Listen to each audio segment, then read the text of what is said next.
सो GOC 1 start कर रहे हैं। हमने IUPAC लास्ट लेक्चर में देखो क्या होता है, अभी तक मैंने मान लो 7 लेक्चर लिए हैं, तो 7 लेक्चर में basic of bonding of organic chemistry बताया जिसका GOC 1 में बहुत यूज है ना। नेमिंग कैसे करते हैं उसका बहुत अच्छी तरीके से आइडिया दिया है। अब एक कॉल ये होता है कि मैं नेमिंग ऑफ कार्बोक्सिलिक एसिड ये सारी चीजें लाइन बाय लाइन लिखाऊं, लेकिन मुझे पूरा भरोसा है कि मैंने जैसा अभी 7 लेक्चर में पढ़ाया है वो 70 पेजेस आप लोग कंप्लीट कर पाओगे, है ना। उसमें स्ट्रगल थोड़ा बहुत आएगा, ज्यादा नहीं आएगा। 90% टास्क ऑलरेडी डन है।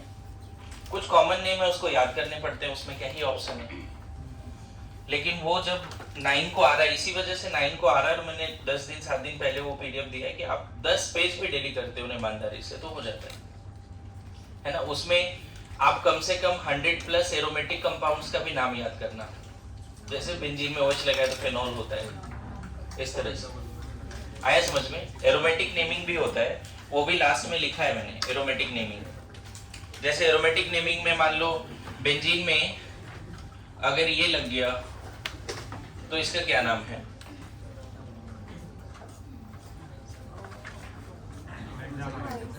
Benzamide. Benzamide correct IUPAC name है benzene carboxamide. Benzamide IUPAC accepted जरूर है, लेकिन अगर सिस्टमेटिक नेम पूछे दोनों ऑप्शन रहे तो बेंजीन कार्बोक्सामाइड बोलना चाहिए, है ना। इसका COCl क्या नाम है इसका? Benzoyl chloride, OL chloride. लेकिन अगर IUPAC बोले तो बेंजीन कार्बोनिल क्लोराइड। तो दोनों नाम याद रखना है आपको, है ना। जनरली लोगों को ये सब नाम ये बहुत बार दिखता है ना, ये सब तो याद रह जाता है लोगों को कि बेंजोइक एसिड है या बेंजीन कार्बोक्सिलिक एसिड है। मेरी बात आ रही समझ में? Benzene carboxylic acid. Better famous name क्या है जो IUPAC एक्सेप्टेड भी? Benzoic acid. तो इस तरह से ज्यादा कुछ नहीं, आप बेंजीन में 1 या 2 फंक्शन ग्रुप रखकर नेमिंग जरूर करो, उसकी भी प्रैक्टिस करनी है, ठीक है। तो होमवर्क क्लियर है सबको पूरे क्लास को? क्या होमवर्क है? 70 पेजेस है ना। इनफैक्ट कल अगर कर लिए होगे वो होमवर्क तो मोस्टली तुम्हें 45 पेजेस ही बचेंगे अगर कल कर लिए होगे, ठीक है। So today I am going to start GOC 1, general organic chemistry 1, reaction mechanism 1, है ना। कंप्लीट साइलेंस ये क्लास में। देखो GOC 1 से डायरेक्ट क्वेश्चन नीट में हो सकता है कि 1-2 आए, 3 आ जाए, लेकिन जो ऑर्गेनिक केमिस्ट्री में जो 15 या 16 क्वेश्चन होंगे, है ना, इसमें से एक भी सवाल नहीं बनेगा अगर ये नहीं आता है। अगर पूरी बात करें तो जैसे मैंने बोला IUPAC अगर वो 70 पेजेस वगैरह कर लोगे और इंट्रोडक्शन वगैरह, तो इससे एक सवाल बन सकता है। मतलब अभी तक 7 लेक्चर में एक क्वेश्चन की पढ़ाई हुई, लेकिन ऐसा नहीं है कि एक क्वेश्चन से, उसमें बहुत बेस बनता है। आगे पढ़ रहे हैं जो आगे जो पढ़ते हैं, हर क्लास ऑफ ऑर्गेनिक कंपाउंड को अभी सीखते हैं, तो आगे जो पढ़ते हैं उसको याद करने के लिए ज्यादा हेल्प मिलता है अगर ये पार्ट अच्छा है तो। उसी तरह से GOC 1 अगर अच्छा है, इससे डायरेक्ट क्वेश्चन 2 या 3 मिलेंगे बस। एसिडिक स्ट्रेंथ पे आ जाएगा, स्टेबिलिटी ऑफ कार्बोकेटाइन पे आ जाएगा। यही पैटर्न रहा है पिछले सालों का कि इस बेसिक स्ट्रेंथ पे क्वेश्चन आ जाता है, एक एसिडिक स्ट्रेंथ पे आ जाता है, और एक स्टेबिलिटी ऑफ इंटरमीडिएट पे आ जाता है। कभी कभी आता है थ्योरी से ही आ जाता है, एप्लीकेशन से नहीं आता है। मतलब इलेक्ट्रॉनिक इफेक्ट से आ गया, रिजोनेंस से आ गया, हाइपर कॉन्जुगेशन से आ गया, इंडक्टिव इफेक्ट से आ गया, कभी कभी थ्योरी से आ जाता है, और कभी कभी उन सारे इलेक्ट्रॉनिक इफेक्ट के एप्लीकेशन से क्वेश्चंस आते हैं। Good to go. लेकिन इसके बाद जो पढ़ेंगे जिसमें पूरी ऑर्गेनिक केमिस्ट्री, इसको चलो अभी लिख ही लेते हैं। आइसोमेरिज्म पढ़ना ही पड़ेगा, एक क्वेश्चन हार्डली आता है इससे, बहुत इंपॉर्टेंट टॉपिक नहीं है आपके लिए स्पेशली, लेकिन ये जो टॉपिक है GOC 2 जिसमें पूरी ऑर्गेनिक केमिस्ट्री सम अप हो जाती है, मान के चलो 5 क्वेश्चन इधर हो गया तो 10 क्वेश्चन यहाँ मान लो। पूरी 10 क्वेश्चन में मतलब थोड़ा सा बायोमोलिक्यूल भी रख लोगे, बाकी तो GOC 2 में ही सारे पढ़ा देंगे। चैप्टर वाइज नोट्स जरूर बनाएंगे, hydrocarbon, haloalkane, haloarene, alcohol, phenol, ether, aldehyde, ketone, फिर carboxylic acid, ester, amide, anhydride, acid halide, ये सब सारे चैप्टर हैं, amines, aromatic amines and last में बायोमोलिक्यूल, वो सब मिला के ही मान के चलो 10 क्वेश्चन है जो जीओसी 2 में ही लगभग बता देते हैं, है ना। तो इससे 10 क्वेश्चन तभी बनेगा जब ये कंसेप्ट आते हैं, जीओसी 1 आता है। तो इसको ऐसे समझो कि लैंग्वेज ही है एक तरह से, मैं बार बार बोलता हूँ, एंड दैट्स व्हाई मैंने इस पे 2000 क्वेश्चन का प्लान रखा है और उतने क्वेश्चंस मैं अवेलेबल कराऊंगा, डोंट वरी। इस पे तो है ही, इस पे मेरे डीबीपी इस तरह से तैयार है कि मतलब अगर एडिशन पढ़ रहे हैं तो एडिशन के 300-400 क्वेश्चन मिलेंगे, उस तरह से है। सब्स्टिट्यूशन पढ़ रहे हैं तो उसकी क्वेश्चंस हैं, ठीक है। और ये सब एक फ्लो में चलता है ना। तो जीओसी 1 क्यों इंपॉर्टेंट है? पूरे 15 के 15 सवाल में 12 के आसपास तो बनना ही नहीं है अगर ये नहीं आता तो बार बार मैं इस चीज को रिपीट नहीं करूंगा, आप ये बात समझना, ठीक है, समझ गए। और अभी भी देखो एक सिंपल स्टेटमेंट देता हूं, ये समय ऐसा है कि थोड़े और समय, 1 महीने 2 महीने के बाद तो और डर लगना शुरू होगा। अभी ऑर्गेनिक बचा है, ये बचा है, 1000 तरह के थॉट्स आते रहेंगे। और जो दिन रात ये सोचता रहता है कि मेरा नहीं होगा इस बार, बहुत डर लग रहा है, पता नहीं पढ़ तो रहे हैं लेकिन मार्क्स नहीं आ रहे हैं, मेहनत तो कर रहे हैं, एफर्ट तो डाल रहे हैं लेकिन मार्क्स ही नहीं आ रहे हैं, इस तरह के थॉट आते हैं दिन रात, है ना। मतलब सही में इमोशनल हो अंदर से कि मेहनत तो कर रहे हैं लेकिन मार्क्स नहीं आ रहे हैं, क्या करें, लगता नहीं है होगा। मैं ईमानदारी से बोल रहा हूँ, तुम बहुत अच्छे ट्रैक पे हो, ये थॉट्स आने ही चाहिए, ये थॉट्स आने ही चाहिए। क्योंकि मैं फिर एक बार रिपीट कर रहा हूँ, कम से कम जो 24 लाख बच्चे हैं ना, उसमें 20 लाख बच्चों को थॉट भी नहीं आते, क्योंकि दे आर नॉट केयरिंग, उनको कुछ ना कुछ उनके लाइफ में प्लान है, they are so much distracted कि उनको कुछ करना भी नहीं, उनको कुछ करना होगा पता नहीं, लेकिन उनको ये थॉट भी नहीं आते। तुम्हें ये थॉट आ रहे हैं, इसका मतलब समझते हो यू आर जेन्युइन, तुम अच्छे इंसान हो, तुम जिसके लिए तैयारी कर रहे हो उसके बारे में सोचते हो। अब यहाँ पे प्रॉब्लम क्या है, ये थॉट आना, इस लूप में फंस जाना, ओवर थिंकिंग में अपने एनर्जी को डाल देना, ये प्रॉब्लम कैसे सॉर्ट आउट होगा? मेहनत करना तो नहीं छोड़ना है, पहला चीज। दूसरा, सच में तुम अपने मिस्टेक्स पे काम करना शुरू करो। क्यों मार्क्स नहीं आ रहे, कुछ रीजन रहेगा ना, शायद हमने टॉपिक कंप्लीट नहीं किया, शायद हमने क्लास में अच्छे से ध्यान नहीं दिया, सर ने जो होमवर्क दिया वो नहीं किया, हमेशा रीजंस होते हैं। तो तुम्हें दिन रात ये थॉट आ रहा है मेरे मार्क्स नहीं बढ़ रहे, मैं क्या करूं, नहीं होगा, ऐसा वैसा। तो ओनली वन थिंग जो अभी आप कर सकते हो आने वाले 6 महीने में, वो ये है अपने मिस्टेक्स पे काम कर सकते हो, और उसके वजह से ही धीरे धीरे तुम्हारा इम्प्रूवमेंट होगा और अच्छे जगह पे जाओगे, ठीक है। तो जीओसी 1 को लेके मान लो अगर एक थॉट आया कि अरे 2000 क्वेश्चन, डर लग गया तुरंत, भरोसा करना, मुझे बस फॉलो कर ले, हो जाएगा, वो कर लेंगे। जितना होमवर्क देंगे उतना जिद रखो ना कि नहीं उतना करना ही है, नहीं हो कुछ भी हो जाए उतना करना है। एक दिन में थोड़ी होगा, 10 लेक्चर चलेंगे, 20 लेक्चर चलेंगे, कर लेंगे, लेकिन उसको तुम टालोगे, 2 दिन 4 दिन बात करोगे, और फिर साथ साथ में इस थॉट में कि नहीं हो रहा है, तो फिर इसका मतलब क्या हुआ, तुमने मिस्टेक पे काम नहीं किया। क्लियर है? तो थोड़ा सा इस बात को ध्यान रखिए।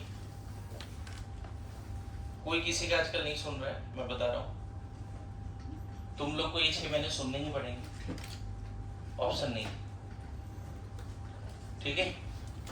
तो जीओसी 1 में क्या टॉपिक है उस पर बात करें।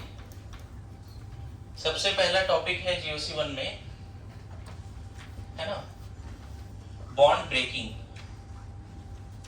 बॉन्ड ब्रेकिंग के बारे में पढ़ना है, ठीक है। इसी में हम लोग थोड़ा सा रिएजेंट यही पढ़ लेंगे, रिएजेंट नहीं, इंटरमीडिएट यही पढ़ लेंगे बॉन्ड ब्रेकिंग में। सारे इंटरमीडिएट यहाँ नहीं पढ़ेंगे, लेकिन कार्बोकेटायन, कार्बेनाइन, फ्री रेडिकल यही पढ़ लेंगे। रिएजेंट्स में ही कोशिश करेंगे, सॉरी इसी फर्स्ट टॉपिक में ही कोशिश करेंगे रिएजेंट थोड़ा बता देंगे, इलेक्ट्रोफाइल क्या होता है, न्यूक्लियोफाइल क्या होता है, उसके फुल डिटेल नहीं बताएंगे, थोड़ा बहुत, क्योंकि रिएजेंट एक्चुअल में जीओसी 2 में हर बार आता है। एडिशन के रिएजेंट अलग हैं, एलिमिनेशन के अलग हैं, सब्स्टिट्यूशन के रिएजेंट अलग है, तो ये बार बार आता ही है। यहाँ सिर्फ हमें एग्जैक्ट सारे रिएजेंट नहीं सीखने, रिएजेंट होता क्या है वो सीखने, कि इलेक्ट्रोफाइल क्या होता है, न्यूक्लियोफाइल क्या होता है। सेकेंड टॉपिक जो इसका है वो है इलेक्ट्रॉनिक इफेक्ट्स। इलेक्ट्रॉनिक इफेक्ट्स, इसमें हमें पढ़ने हैं permanent electronic effect, temporary electronic effect. Permanent electronic effect के 3 टाइप हैं, inductive effect, resonance effect, hyper conjugation effect. आगे चल के इंडक्टिव इफेक्ट को भी देखेंगे, प्लस आई माइनस आई, रेजोनेंस को भी प्लस आर माइनस आर, या इसी को प्लस एम माइनस एम बोलते हैं। हाइपर कॉन्जुगेशन में भी प्लस एच माइनस एच होता है, रिवर्स हाइपर कॉन्जुगेशन भी होता है हाइपर कॉन्जुगेशन में। टेम्पररी इलेक्ट्रॉनिक इफेक्ट में है ना इलेक्ट्रोमेरिक इफेक्ट बोलते हैं, electromeric effect. Temporary electronic effect को इलेक्ट्रोमेरिक इफेक्ट बोलते हैं, ठीक है, मेनली यही है। इसमें थोड़ा बहुत लोग कभी कभी इंडक्टोमेरिक इफेक्ट भी बोलते हैं। इंडक्टोमेरिक, क्या इंडक्टोमेरिक, ठीक है, बताएंगे ये सब क्या होता है। इसके बाद नेक्स्ट टॉपिक हमें पढ़ना है aromatic, anti aromatic, non aromatic. ये बहुत डिटेल में पढ़ना पड़ता है ना। फिर इसी में अब आ जाता है एप्लीकेशन। अभी तक जो पढ़ा यहाँ तक उसके एप्लीकेशंस आ जाते हैं। तो एप्लीकेशन में सबसे पहले पढ़ना पड़ता है stability of C plus, C minus, C radical. फिर हमें acidic strength, basic strength and थोड़ा बहुत अदर पार्ट भी है जो हम डिस्कस करेंगे, कौन सा बॉन्ड एनर्जी ज्यादा है, कौन सा बॉन्ड एनर्जी कम है ना। कुछ अदर पार्ट भी, रिएक्शन फिजिबल है या नहीं है, जैसे कुछ रिएक्शन फिजिबल है या नहीं है यहाँ पे सीखते हैं। So this is the syllabus of GOC1। लिखिए पहले सिलेबस लिखिए। इन्हीं सब पे हमें कितने क्वेश्चंस करने हैं, मान के चलो 1000 क्वेश्चन तो सिर्फ इसी पे करने हैं, 1000 क्वेश्चन एप्लीकेशन पे ही करने हैं सिर्फ, ठीक है। लिखिए लिखिए लिखिए। देखो GOC1 क्यों पढ़ते हैं उसके पीछे थोड़ा एक आइडिया भी देता हूँ। जैसे कोई एक ऑर्गेनिक रिएक्शन है, सब लोग कंप्लीट साइलेंस, अभी थोड़ी देर मुझे बोलना होगा, आपको सुनना है। पेन डाउन कुछ, हाँ एकदम साइलेंस। कोई मान लो ऑर्गेनिक रिएक्शन है, सपोज प्रोपीन है, लोगों को पता भी होगा, अगर इसमें HI ऐड करेंगे, ये रिएजेंट है, बन जाता है 2-आइडो प्रोपेन, ऐसा होता है। तो यहाँ पे बोलने का क्या मतलब है, कोई भी ऑर्गेनिक रिएक्शन में ऑर्गेनिक कंपाउंड होगा और रिएजेंट होगा, ठीक है। और यहाँ पर कुछ कंडीशंस होंगे, सॉल्वेंट होगा, टेम्परेचर, प्रेशर वगैरह, और यहाँ पे प्रोडक्ट्स बनते हैं। हो सकते हैं एक प्रोडक्ट और बना दो, ऐसा बना दो 1-आइडो प्रोपेन एंड 2-आइडो प्रोपेन, ये ऑलमोस्ट 100% ही है मेजर, और ये लगभग ट्रेसेस में हो सकता है ये बने भी ना इस केस में। लेकिन ऑर्गेनिक रिएक्शन की खासियत ये है कि ऑर्गेनिक कंपाउंड और रिएजेंट रिएक्ट करता है तो मेजर माइनर जनरली बनाता है। मेजर प्रोडक्ट मस्ट नहीं है, लेकिन 90% केसेस में मेजर माइनर बन जाते हैं। मेजर प्रोडक्ट भी बनता है, माइनर प्रोडक्ट भी बनता है, समझे। हम लोग GOC1 क्यों पढ़ते हैं उसका आंसर दे रहा हूँ अभी तुम्हें, है ना, ध्यान से सुनना लेकिन, और फिर वही आंसर तुम्हारे तरफ से आना चाहिए। होता क्या है इस केस में, अगर इसका पाथवे देखोगे तो सबसे पहले रिएजेंट का या तो इलेक्ट्रॉन डेफिशिएंट पार्ट या इलेक्ट्रॉन रिच पार्ट, या तो इलेक्ट्रोफाइल या न्यूक्लियोफाइल इस ऑर्गेनिक कंपाउंड की तरफ अट्रैक्ट होगा। और ऐसा देखा गया कि सबसे पहले अल्कीन का जो पाई इलेक्ट्रॉन्स है वो लूजली बॉन्डेड है, एंड खुद अल्कीन इलेक्ट्रॉन रिच है because of the pi electrons. तो अल्कीन सबसे पहले I- को अपने तरफ नहीं बुलाया, सबसे पहले बुलाया उसने H+ को। तो H+ जब अल्कीन की तरफ गया, है ना, यहाँ तक समझ रहे हैं? तो वो कौन से कार्बन पे अटैक कर रहा है ये भी GOC1 में सीखेंगे, GOC2 में नहीं सीखेंगे। अब ऐसा देखा गया कि अगर ये H+1 पे जाता है तो पाई इलेक्ट्रॉन इधर आता है और उस केस में 2 डिग्री कार्बोकेटायन बनता है, और हम GOC1 में सीखते हैं कि 2 डिग्री कार्बोकेटायन ज्यादा स्टेबल। क्लियर है? इसीलिए हमने यहाँ पे H+ को, तो अगर GOC1 का कंसेप्ट नहीं है तो एक स्टेप भी आगे नहीं बढ़ पाओगे GOC2 में, या फिर हर स्टेप पे गलती करोगे। पता चला H+ यहाँ जोड़ रहे हैं, यहाँ प्लस ला रहे हैं, लेस स्टेबल कार्बोकेटायन बना रहे हैं। क्लियर है? और अब ये जो मोर स्टेबल कार्बोकेटायन है इस पे अब कौन अटैक करने वाला है? I- अब अटैक करने वाला है। कौन? I-, क्योंकि रिएजेंट का भी न्यूक्लियोफाइल पार्ट भी तो एक्टिव है, वो घूम रहा है फ्रीली। मान लो रिएजेंट का इलेक्ट्रोफाइल इधर आया, 2 पे आया, 2 पे जब देखो H+ आएगा ना तो पाई बॉन्ड टूट जाएगा। अच्छा, ये पाई बॉन्ड का हेटेरोलिसिस होगा, इसीलिए देखो पहला ही टॉपिक क्या है? Bond breaking. बॉन्ड यहीं पे तोड़ना सीख रहे हैं। मतलब कोई भी GOC2 का रिएक्शन जो एक्चुअल में ऑर्गेनिक रिएक्शन की मैकेनिज्म है, उसके हर स्टेप में जो सपोर्ट चाहिए वो यहाँ सीखते हैं। तो यहाँ पे पाई बॉन्ड को पहले हेटेरोलिसिस करते हैं, दोनों पाई इलेक्ट्रॉन क्लाउड यहाँ लेके जाते हैं, यहाँ पे आता है प्लस, यहाँ आता है माइनस, और ये माइनस फिर H+ के साथ बॉन्ड बना के न्यूट्रल हो जाता है। तो बचता सिर्फ क्या है? प्लस। कहाँ पर? 1। Good to go. बचता सिर्फ क्या है? 1 पे। समझ में आ रहा है? जब H+ अप्रोच करता है, जब H+ अप्रोच करे, कोई रिएजेंट अप्रोच करे और कोई बॉन्ड टूटे, रिएजेंट के अप्रोच के वजह से कोई बॉन्ड टूट जाए तो उसको बोलते हैं electromeric effect, temporary electronic effect. देख रहे हो ना, हर जगह पे आ रहा है धीरे धीरे, बॉन्ड ब्रेकिंग का कांसेप्ट आ रहा है, और भी चीजें आ रही है। क्लियर है? और यहाँ पे इतना ही नहीं बच्चे, देखो इंटरमीडिएट, अभी जैसे हमने अगर ये पढ़ा होता काइनेटिक्स, है ना, एक और ब्लू मार्कर नहीं है क्या हमारे पास? ठीक है, अगर हमने काइनेटिक्स पढ़ा होता तो उसमें बताते कि ऑर्गेनिक कंपाउंड पे जब रिएजेंट अटैक करता है तो इंटरमीडिएट बनता है, और उन दोनों के बीच में एक ट्रांजिशन स्टेट होता है। ट्रांजिशन स्टेट इज लाइक, देखो ऐसा दिखेगा, जिसमें पाई बॉन्ड टूट रहा है, पाई बॉन्ड ब्रेक हो रहा है, और एक बॉन्ड बन भी रहा है। Transition state is look like कि जिसमें एक बॉन्ड टूट रहा है और एक बॉन्ड बन रहा है। यहाँ पे ये बॉन्ड टूट रहा है, ठीक है, रेड से दिखाया, और ये वाला बॉन्ड बन रहा है। इसको बोलते हैं ट्रांजिशन स्टेट, और इसको बोलते हैं इंटरमीडिएट। ठीक है, इंटरमीडिएट। फिर से देखो, ये इंटरमीडिएट और ये दोनों जुड़ा तो डायरेक्ट प्रोडक्ट नहीं बना, फिर से यहाँ पे एक TS बना है। वो TS कैसा दिखेगा? जिसमें आपको बॉन्ड बनता हुआ दिखाना है बस, कि यहाँ पे बॉन्ड बन रहा है। ऑब्वियसली इस पे प्लस है, इस पे माइनस है, इसीलिए नेट चार्ज कुछ नहीं दिखाया। यहाँ पे हमने नेट चार्ज प्लस क्यों दिखाया? क्योंकि ये न्यूट्रल है, ये प्लस है, तो ट्रांजिशन स्टेट में ओवरऑल +1 रहेगा। ट्रांजिशन स्टेट में ओवरऑल, तो यहाँ पे देखो एक और ट्रांजिशन स्टेट बना, ट्रांजिशन स्टेट 2, और ये है ट्रांजिशन स्टेट 1। तो कभी भी किसी भी ऑर्गेनिक रिएक्शन में रिएक्शन होता कैसे वो समझना।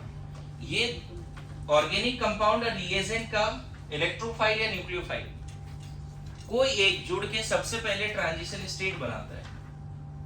सबसे पहले क्या बनाता है? Transition state. अब यहाँ पे एक चीज रट्टा मार लेना, ट्रांजिशन स्टेट डायरेक्ट प्रोडक्ट में जा सकता है।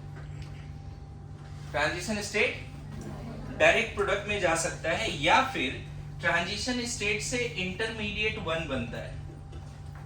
अब इंटरमीडिएट 1 फिर से ट्रांजिशन स्टेट 2 बनाएगा, फिर से यहाँ पे वही पॉसिबिलिटी है, ये प्रोडक्ट में जाएगा।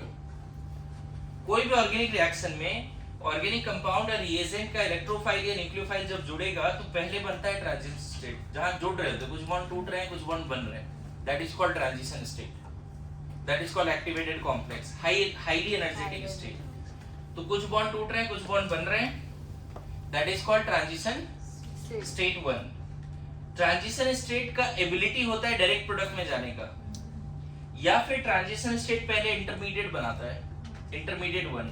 इंटरमीडिएट हमेशा ट्रांजिशन स्टेट बनाएगा, कभी डायरेक्ट प्रोडक्ट नहीं बनाएगा। मतलब ट्रांजिशन स्टेट के पास दो अपॉर्चुनिटी है, या तो प्रोडक्ट में चला जाए या इंटरमीडिएट में चला जाए, लेकिन इंटरमीडिएट कभी प्रोडक्ट में नहीं जाता, वो ट्रांजिशन स्टेट में ही जाएगा।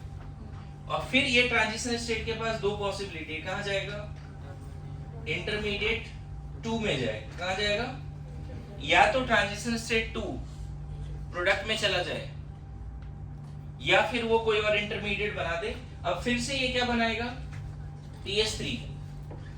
TS3 के पास फिर से क्या पॉसिबिलिटी है, या तो प्रोडक्ट में जाने का या फिर इंटरमीडिएट 3 बनाने। इंटरमीडिएट 3 क्या प्रोडक्ट में जा सकता है, नहीं, वो फिर से किस में जाएगा, फिर से यहाँ एंड सो ऑन। समझ में आ रहा है क्या पाथवे है।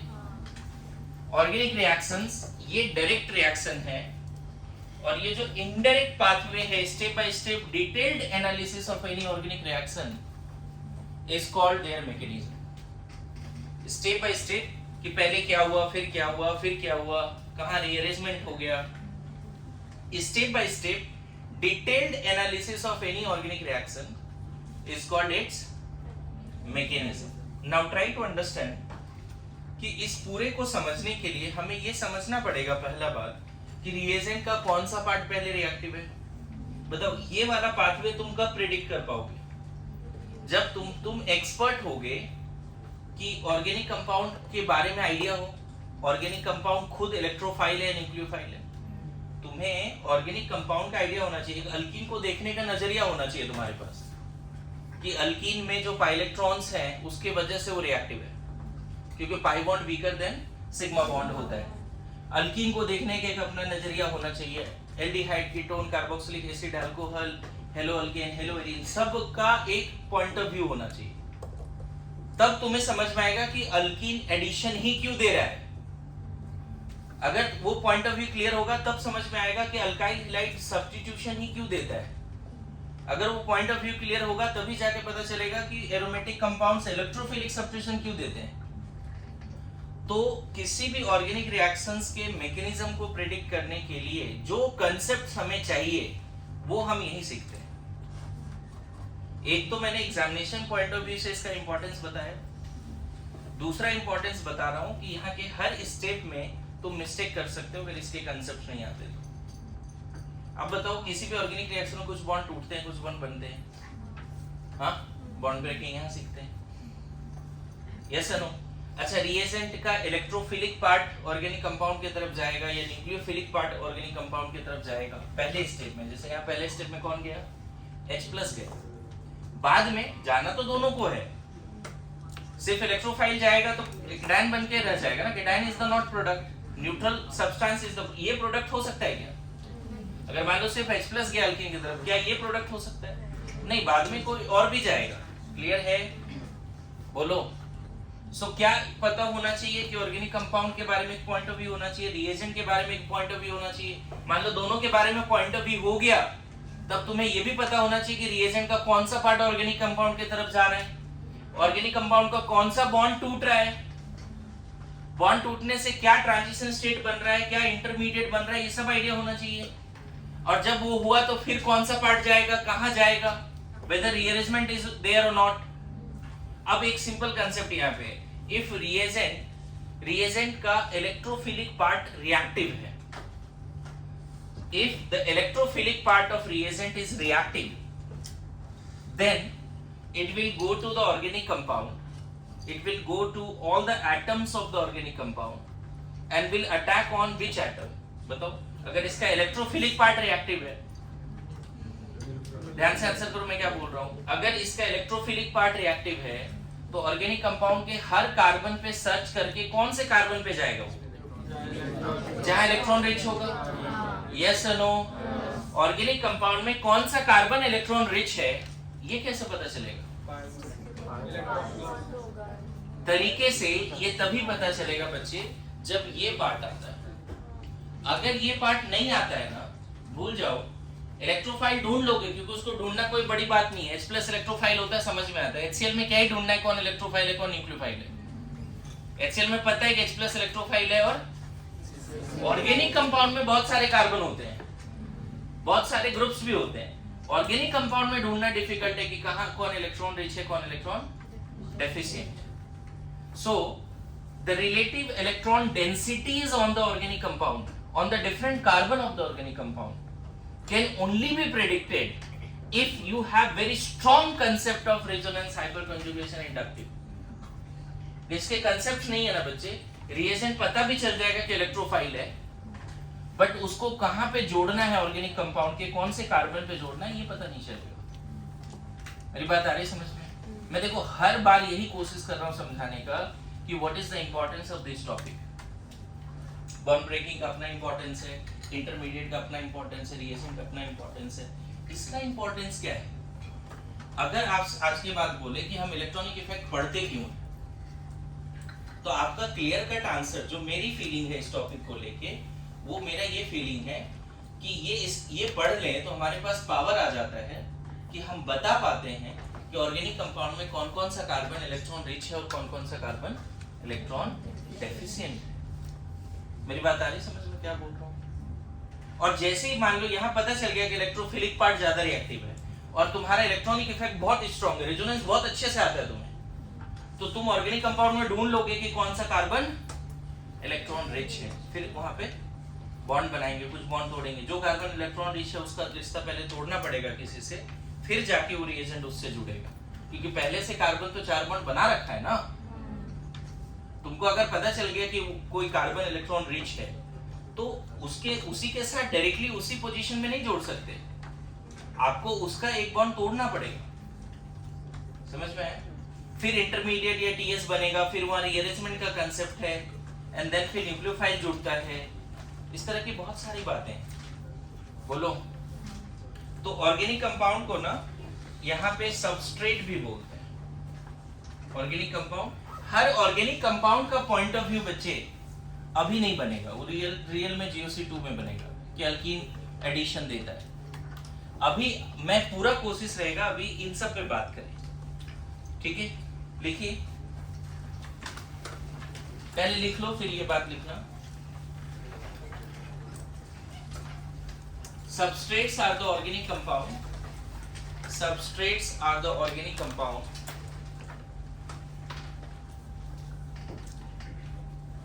Substrates are the organic compound on which highly reactive reagent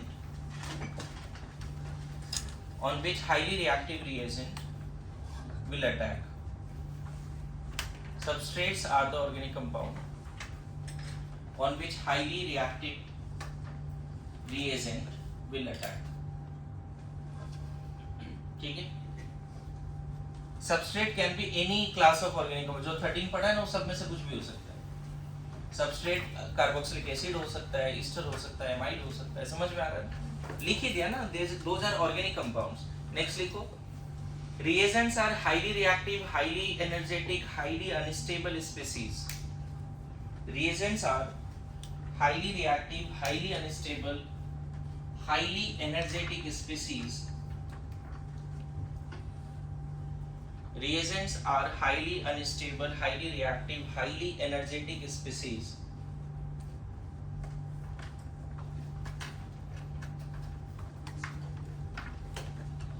Full stop.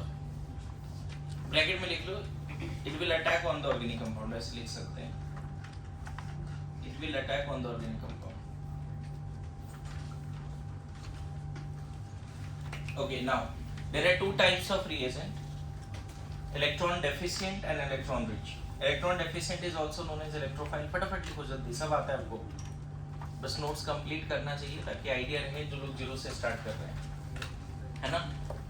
क्या लिखा? reagents are of two types. पहला electron deficient. reagents are of two types. पहला electron deficient and दूसरा इलेक्ट्रॉन डेफिशिएंट को इलेक्ट्रोफाइल भी बोल देना, है ना? इलेक्ट्रोफाइल जनरली वो होता है जिसको लोन पेयर चाहिए, इलेक्ट्रोफाइल वो है जिसका इनकम्प्लीट ऑक्टेट है या पॉजिटिवली चार्ज्ड है। इलेक्ट्रोफाइल जनरली क्या होता है? जिसके पास इनकम्प्लीट ऑक्टेट है या पॉजिटिवली चार्ज्ड है। जैसे BF3 भी इलेक्ट्रोफाइल है बच्चे, क्योंकि BF3 में बोरोन के पास इनकम्प्लीट ऑक्टेट है। BF3 is also electrophile. Even कुछ ऐसे भी कंपाउंड है जिसका ऑक्टेट पूरा है फिर भी वो इलेक्ट्रोफाइल है, जैसे CO2 इलेक्ट्रोफाइल है क्योंकि कार्बन वहां +4 ऑक्सीडेशन स्टेट पे। समझ में आ रहा है? थोड़ा थोड़ा आइडिया रखो कि इलेक्ट्रोफाइल क्या होता है, डिटेल में बताएंगे आपको आगे। नाउ लिखो इलेक्ट्रॉन रिच सेकंड पार्ट में, ये तो हो गया इलेक्ट्रोफाइल। दूसरा क्या लिखा है? Electron rich species also known as nucleophile. Nucleophile में बेसिक आइडिया क्या रखना है? विल शेयर इलेक्ट्रॉन पेयर, है ना। न्यूक्लियोफाइल किसको बोलते हैं जनरली? जो अपने इलेक्ट्रॉन पेयर शेयर करता है। किसको शेयर करता है? ऑब्वियसली इलेक्ट्रॉन डेफिशिएंट सेंटर्स को, एटम्स को। ओके, नाउ लिखो इफ इलेक्ट्रोफिलिक पार्ट, ये ऑर्गेनिक केमिस्ट्री का ये समरी है, मैं बताऊं जो भी लाइन लिखा रहा हूं। If electrophilic part of the reagent is more reactive, if the electrophilic part of the reagent is more reactive, if the electrophilic part of the reagent is more reactive, it will look for the centers or atoms in the organic compound or substrate. It will look for the centers or atoms in the organic compound, जिसको substrate भी बोलते हैं। It will look for the atoms or centers in the organic compound which are electron rich. It will look for the centers or atoms of the organic compound which are electron rich. जैसे देखो ये reagent HCl था, उसका electrophile part ज्यादा reactive है, तो वो यहाँ पे सेंटर ढूंढा जो इलेक्ट्रॉन रिच है और उसको मिला ये वाला एटम। ये सब नहीं मिला, ये एटम उसको इलेक्ट्रॉन रिच मिला, तो वो वहां गया भी, है ना। ठीक है, which are electron rich, full stop नहीं लिखो, and will attack on one of that atom, and will attack on one of that atom. समझ में है? इसमें ये ध्यान में रखना, जिस एटम पे अटैक करेगा वो एटम अपना बॉन्ड तोड़ लेगा किसी और के साथ। जैसे यहाँ पे देखो ना, ये इसके साथ गया तो इसने पाई बॉन्ड तोड़ा, तभी जाके इसके साथ जुड़ सकता है। वैलेंसी तो 4 ही है ना, तो जिस एटम पे इलेक्ट्रोफाइल गया उस एटम पे अटैक भी किया, उससे बॉन्ड भी बनाया, लेकिन फिर उस एटम ने कोई एक बॉन्ड जो पहले से था वो तोड़ लिया। देखो ना यहाँ पे अभी भी ये कार्बन देखो कितने से जुड़ा है, 2 हाइड्रोजन से जुड़ा है और 2 डबल बॉन्ड इधर है। अभी ये कार्बन किससे जुड़ा है? 3 हाइड्रोजन से और एक इधर रिश्ता है। एक नया बॉन्ड जो है हाइड्रोजन के साथ बनाया, तो ये पाई बॉन्ड तोड़ लिया। तो ये ध्यान रखना, it will look for the centres और atoms in the organic compound which are electron rich, will attack one of them, form bond with that, and that electron rich atom will break their old bond with the other atom present in the molecule. इतना बात नहीं लिखा रहा, लेकिन ये idea रख सकते हैं कि नहीं? बोलो। नाउ आगे लिखो, इट्स जस्ट लाइक, देखो इतना सिंपल है, opposite charge attract each other, यही वाली बात। क्या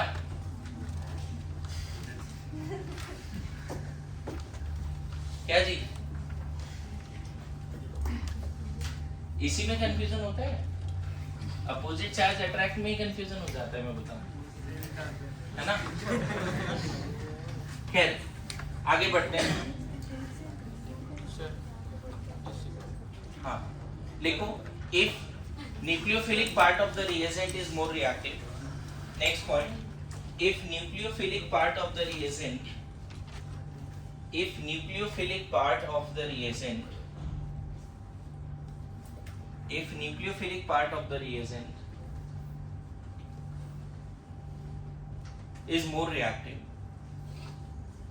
it will look for the centers or atoms in the organic compound which are electron deficient,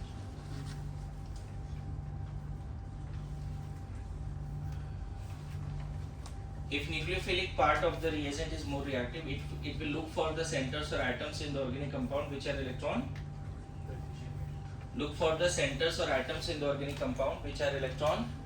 deficient and attack one of them and form bond with them. क्या फिर से repeat कर रहा हूँ, if nucleophilic part of the reagents are more reactive, it will look for the centers or atoms in the organic compound which are electron deficient and attack one of them and form bond with them.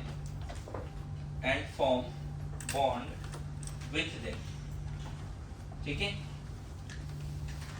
Full stop. आगे लिखिए, step by step detailed analysis of any organic reaction. Step by step detailed analysis of any organic reaction is called its mechanism. Step by step detailed analysis of any organic reaction. Step by step detailed analysis of any organic reaction is called its mechanism.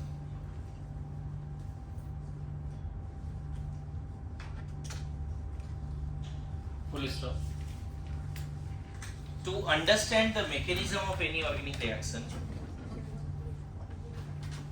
to understand the mechanism of any organic reaction,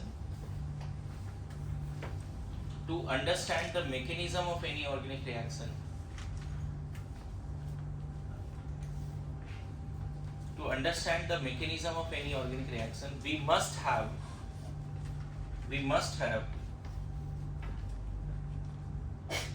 following well-defined concepts.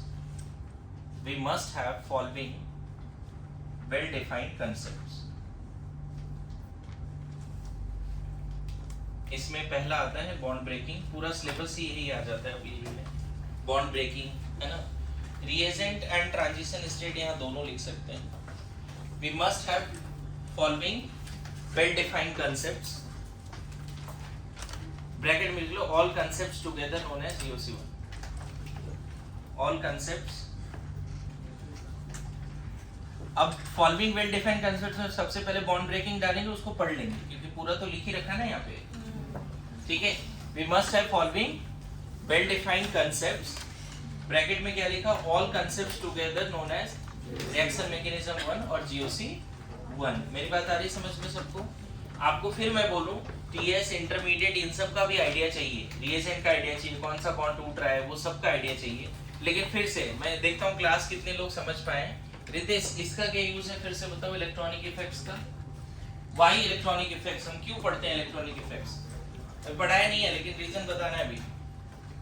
Transition state से product convert करने में use होता है. नहीं, अभी भी नहीं हो पा रहा. एग्जैक्ट मुझे वो चाहिए जो मैंने भी सिखाया है. सर बताओ इलेक्ट्रॉनिक इफेक्ट क्यों पढ़ते हैं, अभी बताया जस्ट लाइन. प्रथमेश क्यों पढ़ते हैं इलेक्ट्रॉनिक इफेक्ट? लिखाया नहीं है लेकिन बोला है, अभी एक्सप्लेन किया है. मैंने बोला मेरी ये फीलिंग ये है कि इलेक्ट्रॉनिक इफेक्ट इस वजह से पढ़ते हैं, वो आना चाहिए. ये भी बोला तुम्हारे पास पावर आ जाएगा कुछ ऐसा करके बोला था. जल्दी बोल. ओके, तो सर बताओ इलेक्ट्रॉनिक इफेक्ट क्यों पढ़ते हैं? ठीक है, सुन नहीं रहा है लेक्चर को. वरद क्यों पढ़ते हैं इलेक्ट्रॉनिक इफेक्ट? क्योंकि रिएजेंट में जो इलेक्ट्रोफाइल और न्यूक्लियोफाइल है वो ऑर्गेनिक कंपाउंड में इस पर अटैक करेगा, उनसे मोर और लेस थोड़ा सही है. तुम बताओ क्यों पढ़ते हैं इलेक्ट्रॉनिक इफेक्ट? इतना खराब भी एक्सप्लेन नहीं किया अभी, जो कि ऐसे तुम लोग बोल रहे हो. हाँ, क्यों पढ़ते हैं इलेक्ट्रॉनिक इफेक्ट? आइडेंटिफाई कर पाए. हाँ, इलेक्ट्रॉनिक इफेक्ट जब आ जाता है आपको, तो आपके पास वो पावर आ जाता है कि आप ऑर्गेनिक कंपाउंड के डिफरेंट कार्बन्स में बता सकते हो कौन इलेक्ट्रॉन रिच है, कौन इलेक्ट्रॉन डेफिशिएंट है. The relative electron densities on different carbons of the organic compound. जहाँ पे सिलेबस लिखा है वहाँ पे लिख ले ब्रैकेट में क्यों पढ़ते हैं. अगर इलेक्ट्रॉनिक इफेक्ट हम पढ़ लें तो हमें क्या पता चल जाता है? With the help of electronic effects, we can predict the relative electron densities on different carbon of the organic compound या different atoms of the organic compound. मतलब तुम ऐसे भी लिख सकते हो कि ये इफेक्ट के बाद हमारे पास एक पावर आ जाता है कि हम ये बता पाते हैं कि ऑर्गेनिक कंपाउंड का कौन सा कार्बन इलेक्ट्रॉन रिच है और कौन सा कार्बन इलेक्ट्रॉन डेफिशिएंट है. रिएजेंट के लिए कोई पावर का जरूरत नहीं है, रिएजेंट दिख जाता है जी. HCl में क्या ही ढूंढना है कौन सा एटम इलेक्ट्रॉन रिच है, पता है H प्लस और I माइनस है, तो रिएजेंट के लिए अलग से पढ़ना नहीं है। समझ में, रियल टाइम पे रिएजेंट दिया रहेगा, उसमें ढूंढ लेना इलेक्ट्रोफाइल क्या है। लेकिन रियल टाइम में जो ऑर्गेनिक कंपाउंड दिया रहेगा ना, उस ऑर्गेनिक कंपाउंड में कौन इलेक्ट्रॉन रिच है, वो इसके कंसेप्ट के बिना बता ही नहीं पाओगे तुम।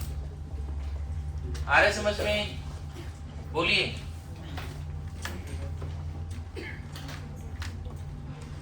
लिखिए बॉन्ड ब्रेकिंग, लिखिए bond breaking. No no no खुश हो जाएगी, ये सब कुछ मत बोलो, शांत बैठो, है ना।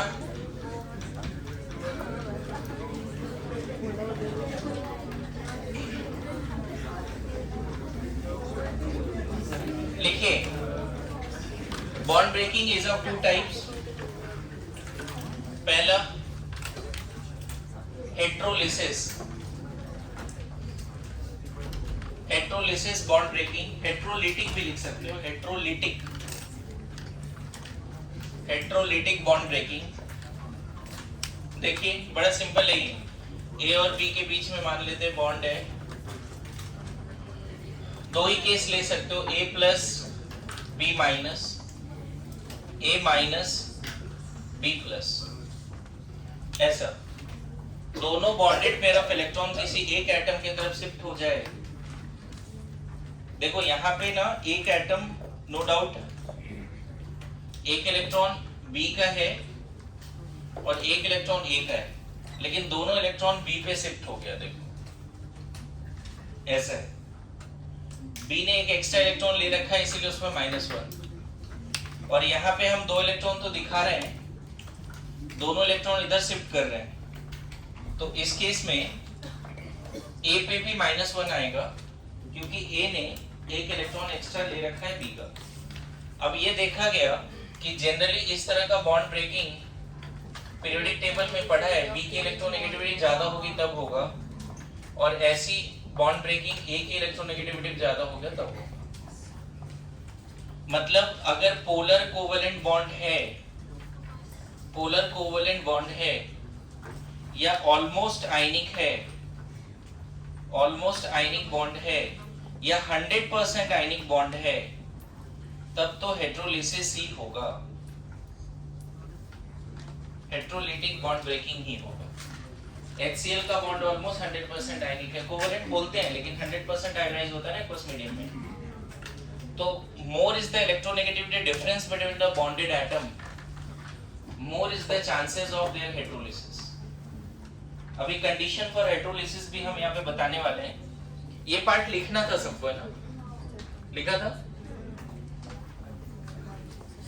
एक एग्जांपल भी लिखना था जिसमें हमने एडिशन रिएक्शन का मैकेनिज्म को एक्सप्लेन किया है।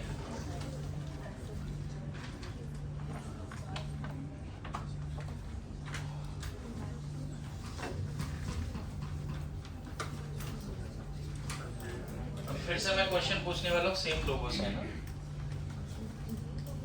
ओके, ध्यान से लेक्चर सुन। इसमें जैसे मान लो ऑर्गेनिक केमिस्ट्री में अगर मान लो फ्लोरीन जुड़ा हुआ है कार्बन के साथ, तो नो डाउट यहाँ पे प्लस आएगा और यहाँ माइनस आएगा। इसके पास 3 लोन पेयर पहले से है, ये बॉन्डेड इलेक्ट्रॉन भी इसी पे आ जाएगा, तो इसके पास 4 लोन पेयर हो जाएगा। तो ऑर्गेनिक केमिस्ट्री में हेट्रोलिसिस की वजह से कार्बन पे प्लस आता है, तो कार्बोनियम आयन बोलते हैं, या ज्यादा फेमस है कार्बोकेटायन। जैसे ऑक्सीजन पे प्लस है तो ऑक्सोनियम आयन, है ना। ऑर्गेनिक केमिस्ट्री में अगर मान लो यही कार्बन किसी मेटल से जुड़ा होता, सपोज लिथियम से जुड़ा हुआ है, तो ज्यादा इलेक्ट्रोनेगेटिव कार्बन हो गया, लिथियम तो इलेक्ट्रोपॉजिटिव है, तो यहाँ पे कार्बेनाइन बनता है। तो during heterolysis in organic chemistry we get carbanion, ठीक है। जब भी ऑर्गेनिक केमिस्ट्री में होमोलिसिस हेट्रोलिसिस होगा, तो देखो एक तो हो गया कि डायरेक्ट कोई कार्बन ऐसे एटम से जुड़ा है जो हाईली इलेक्ट्रोनेगेटिव है, दिख रहा है, तो हेट्रोलिसिस हुआ तो कार्बोकेटायन बन गया। डायरेक्टली कार्बन सिंगल बॉन्ड से जुड़ा है ऐसे एटम से जो इलेक्ट्रोपॉजिटिव है, तो उस केस में कार्बेनाइन बन गया। कभी कभी कुछ एग्जांपल ऐसा दूंगा जिसमें कार्बन आपस में ही जुड़ा हुआ है लेकिन फिर भी कार्बोकेटाइन बनता है, जो भी एग्जांपल दिया था। जैसे ये वाला पार्ट देखो, इस वाले पार्ट में H+ आएगा तब ये होगा। यहाँ तो हो सकता है कि अपने आप थोड़ा बहुत एनर्जी दिया तो ब्रेक हो गया, या हो सकता है पानी में गया और because of the high डायरेक्ट्रिक constant of water ये बॉन्ड टूट गया। आपको पता है वाटर की डायरेक्ट्रिक कांस्टेंट ज्यादा होती है तो पोलर बॉन्ड को वो तोड़ सकता है, उसके पास पावर होती है। या तो एनर्जी दोगे तो ये बॉन्ड टूट जाएगा। यहाँ रिएजेंट लाया तो भी टूट सकता है, ऐसा नहीं कि यहाँ नहीं टूटेगा, रिएजेंट आएगा तो भी टूट सकता है। मेरी बात समझ रहे? लेकिन ये वाले केस में देखो इलेक्ट्रोनेगेटिविटी तो दोनों का सेम है, दोनों कार्बन ही है, तो यहाँ पे सिग्मा पाई तोड़ना सही नहीं है क्योंकि पोलर बॉन्ड ही नहीं है। ये कैसा बॉन्ड है? नॉन पोलर बॉन्ड है। नॉन पोलर बॉन्ड में हेटेरोलिसिस अगर कराना है तो तुम्हें कोई रिएजेंट लाना पड़ेगा। और इस केस में जब ये अभी बताया था ये कहाँ पे जाता है 1 या 2 पे, तो GeOC2 में सीखते हैं 2 पे जाता है। जब देखो यहाँ पे कैसे फ्लो होता है, जब ये इसको अप्रोच करता है, नहीं अभी बताता हूँ, जब ये इसको अप्रोच करता है तो ये बॉन्ड पहले टूटता है, यहाँ हेटेरोलिसिस होती है पाई बॉन्ड की, तो यहाँ पे नेगेटिव आ गया, ये नेगेटिव फिर H+ के पास ट्रांसफर हो जाता है। ध्यान रखना एरो हमेशा इलेक्ट्रॉन से पॉजिटिव चार्ज की तरफ जाता है। यहाँ पे अगर तुमने H+ को ऐसे अटैक करते हुए दिखाया तो गलत है। अगर किसी ने यहाँ पे इस तरह से एरो दिखा दिया तो वो गलत है। हमेशा इलेक्ट्रॉन क्लाउड न्यूक्लियस की तरफ जाता है, इलेक्ट्रॉन डेफिशिएंट सेंटर की तरफ जाता है। तो इस बार भी देखो यहाँ हाइड्रोलिसिस हुआ और क्या बन गया? कार्बोकेटाइन। तो क्या अगर ये बोल दे कि for heterolysis bond must be polar, true है? For heterolysis bond must be polar. यहाँ बॉन्ड कहाँ पोलर है जी? फॉल्स हो गया ना। For heterolysis bond must be polar. Polar bond है तो हो जाएगा, लेकिन नॉन पोलर बॉन्ड है तो भी हेटेरोलिसिस हो रहा है ना। अरे ये सुनो, अब देखो यहाँ पे जैसे अगर एल्डिहाइड कीटोन का एग्जांपल लेते हो, यहाँ पे ये बॉन्ड पोलर है, समझ रहे हो? ऑक्सीजन एंड कार्बन के बीच का बॉन्ड पोलर है, लेकिन यहाँ पे क्या होता है, कोई न्यूक्लियोफाइल जब आता है ना तब ये बॉन्ड जल्दी टूटता है। देखो ये यहाँ आया और यहाँ पे हेटेरोलिसिस हुआ, दिख रहा है? अच्छा ये न्यूक्लियोफाइल इसी कार्बन पे क्यों आया? क्योंकि ये कार्बन इलेक्ट्रॉन डेफिशिएंट है। ये कैसे पता चले? नॉर्मल पीरियोडिक टेबल के कांसेप्ट से पता चलेगा। बताओ बॉन्ड पोलर है या नहीं है? तो यहाँ डेल पॉजिटिव लिखेंगे, डेल नेगेटिव लिखेंगे, डेल पॉजिटिव लिखेंगे। ये तो नॉर्मल इलेक्ट्रोनेगेटिविटी के कांसेप्ट से पता चलता है। और इस केस में भी देखो हेटेरोलिसिस हुआ और यहाँ पे एनायन बन चुका है, देखो O पे माइनस आ चुका है। O पे तुम 3 लोन पे दिखाओगे, 2 पहले से, एक और पाई इलेक्ट्रॉन वाला भी उधर चला गया। तो बहुत बार ऐसा होता है कि पाई बॉन्ड का भी हेटेरोलिसिस होता है, पाई बॉन्ड का भी हेटेरोलिसिस होता है। स्पेशली अल्कीन अल्काइन का पाई बॉन्ड का हेटेरोलिसिस रिएजेंट के आने के वजह से होता है। एल्डिहाइड कीटोन का भी पाई बॉन्ड जो कार्बोनिल कार्बन में कार्बन ऑक्सीजन के बीच में पाई बॉन्ड है, उसका भी हेटेरोलिसिस रिएजेंट के आने के वजह से होता है। क्लियर है? बोलो यहां तक समझ रहे हैं? हेटेरोलिसिस, हेटेरोलिसिस से क्या बन गया? कार्बोकेटाइन है कार्बन। अगर ऑर्गेनिक केमिस्ट्री में बात कर रहे हैं तो यही 2 ज्यादा इंपॉर्टेंट रिएजेंट है, कार्बोकेटाइन है कार्बन। इतना लिखिए, जल्दी से लिखिए, क्विक क्विक। ओके लिखो condition for heterolysis. Condition for heterolysis.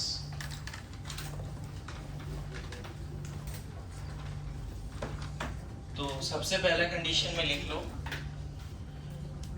Bond should be polar, bond should be polar, electronegativity difference between bonded atom high होना चाहिए, electronegativity difference between bonded atom high होना चाहिए, है ना? Generally polar solvents are more favourable for heterolysis. Polar solvents are more suitable या more favorable for heterolysis। लिख के रखो। Obviously when electrophile and nucleophile will attack. लिख लो.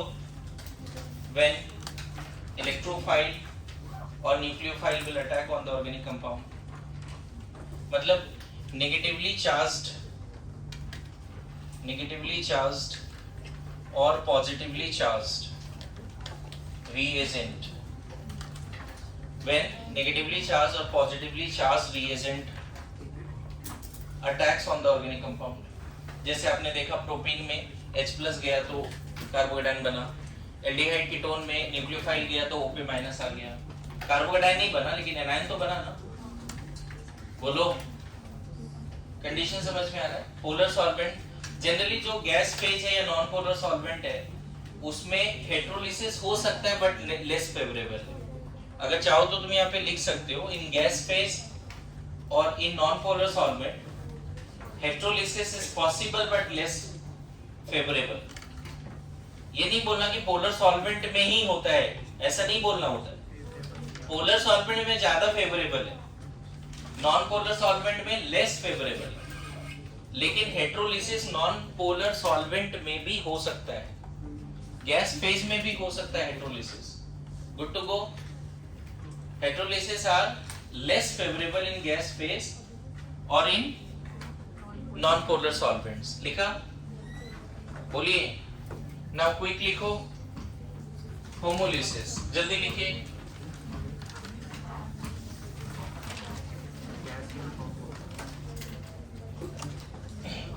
होमोलिसिस,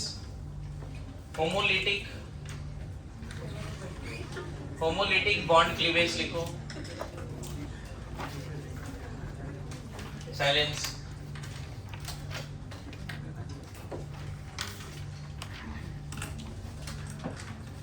इसमें देखो A और B, A dot B dot ऐसा दोनों अपने अपने इक्वल बॉन्ड ब्रेकिंग है. जो शेयर्ड इलेक्ट्रॉन है वो दोनों अपना अपना इलेक्ट्रॉन हाफ हेडेड एरो दिखाना है ना, हाफ हेडेड एरो दिखाओ. दोनों अपना अपना इलेक्ट्रॉन लेके चला गया. होमोलिसिस. ऑर्गेनिक कंपाउंड में अगर होमोलिसिस होता है, मान लो CH बॉन्ड का होमोलिसिस करते हैं, होमोलिसिस इसका करते हैं तो आपको मिलेगा CH dot and H dot. तो ऑर्गेनिक कंपाउंड में होमोलिसिस की वजह से कार्बन फ्री रेडिकल बनता है. Carbon free radical organic compound में होमोलिसिस की वजह से कार्बन फ्री रेडिकल बनता है.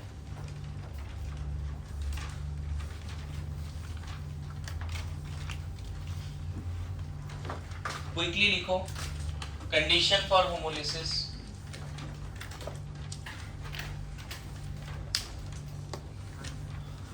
सबसे पहला bond should B non polar. Bond should B non polar. मैं बोर्ड पे नहीं लिख रहा हूं, फटाफट लिखो. Bond should B non polar. दूसरा इलेक्ट्रोनेगेटिविटी डिफरेंस टेंडिंग टू 0 होना चाहिए. अगर बॉन्ड नॉन पोलर है उसी का दूसरा वर्जन है electronegativity difference tending to 0. Third, इसमें हेल्पर कंडीशन लिखो. हेल्पर वेरी हाई टेम्परेचर, मतलब 400 degree C and above. Generally ये सब टेम्परेचर में AB बॉन्ड का या कार्बन और अदर एटम के बॉन्ड का होमोलिसिस हो सकता है. इलेक्ट्रिसिटी के प्रेजेंस में हो सकता है, लाइट के प्रेजेंस में हो सकता है. Hν वगैरह लिखते हैं, फोटोन लिखते हैं. मतलब आज के बाद ऑर्गेनिक रिएक्शंस में 400 डिग्री C दिखे या इलेक्ट्रिसिटी दिखे या लाइट दिखे रिएजेंट के जगह पे तो मानना रेडिकल मैकेनिज्म से आगे जाएगा, है ना. पेरोक्साइड, पेरोक्साइड इसमें H2O2, R2O2 ये भी लिख सकते हो ऐसा. ये सब पेरोक्साइड है.